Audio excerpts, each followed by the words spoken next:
Our next guest was a longtime Memphis resident, Blake Fontenay. Blake is USA Today's commentary editor, also the author of The Politics of Barbecue. Good morning to you, sir. Tell us what's happening in Tennessee.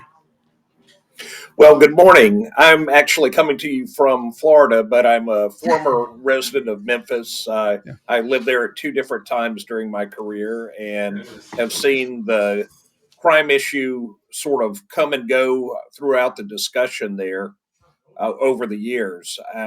As you may know, the police chief is saying the crime rate is currently at a 25-year low.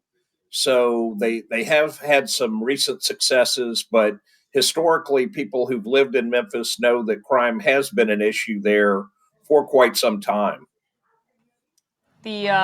What was the 2022 numbers? There were almost 400 murders in the city in that year. People were talking about not being able to feel safe. I know that part of it was some talk from the restaurant owners saying that they were deciding to close down a couple hours early, and it was really affecting their businesses because people didn't want to be out after dark. Right. That has been an issue. I last lived there in 2021, and that was at the time a very high number of murders. The murder rate was at one of the historical highs at that time. So it's certainly been an issue through the years in Memphis, whether the rates are down now or not. How does this dynamic of red state, blue city of Memphis play into this situation, do you feel right now? And we know the mayor is not supportive of the Guard coming in, but the governor's saying bring it. Well, I think that's just it's really kind of a perfect situation politically for President Trump's administration to do this here because he does have the support of state government. Uh, Bill Lee, the governor, is very supportive of this. The infrastructure, the U.S. senators there, Marsha Blackburn in particular, and I'll speak of her more about this in a second, but they are in support of this. But uh, Memphis is a blue city historically. It's been a Democratic stronghold for a long time. And the mayor, I don't know from his public statements, he seems to be accepting of the fact that the Guard is coming here. But I imagine if you asked him, he would probably ask for different types of federal assistance than what's being offered through this initiative. Perhaps more funding for law enforcement equipment, assistance, technical assistance from federal law enforcement agencies. But I'm not sure the National Guard is exactly what he had in mind for his city.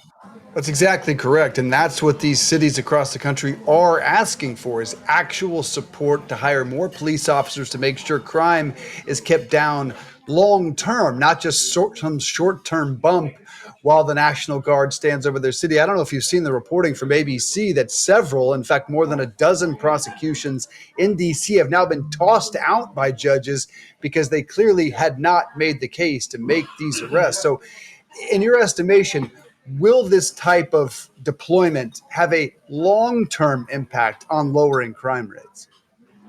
Well, that's just the issue.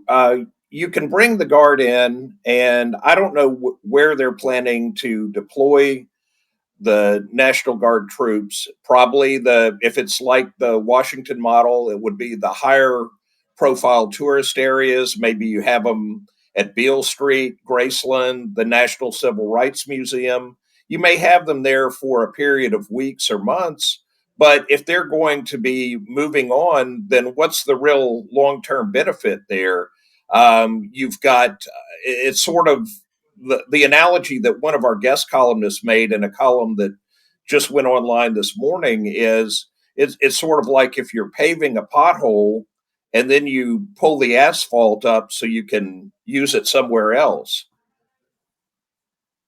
It's a much smaller presence. I think that they're talking about only like under 200 troops as opposed to the really large showing in the District of Columbia where they had about 2,000 National Guard troops and did see improvement in a lot of nuisance crimes. It remains to be seen long term what that's going to mean, and I'm assuming that's the same case for Memphis right now. Well, and I think if you talk to law enforcement people around the country, there's this concept of community oriented policing where police are most effective when they're really embedded in a community where, their officers, it's the same people patrolling, week after week and month after month. They get to know the people who live in a neighborhood. Potentially, they get to know would be perpetrators of crime, your gang leaders or whomever, and they build some kind of relationship in the community, then it helps them to potentially head off crime and at a minimum be aware of when it may be occurring and have the trust of the people who live there. And it's just hard to see in this particular case how the National Guard, if they're only going to be there a few weeks, how they're going to build that type of trust in the community.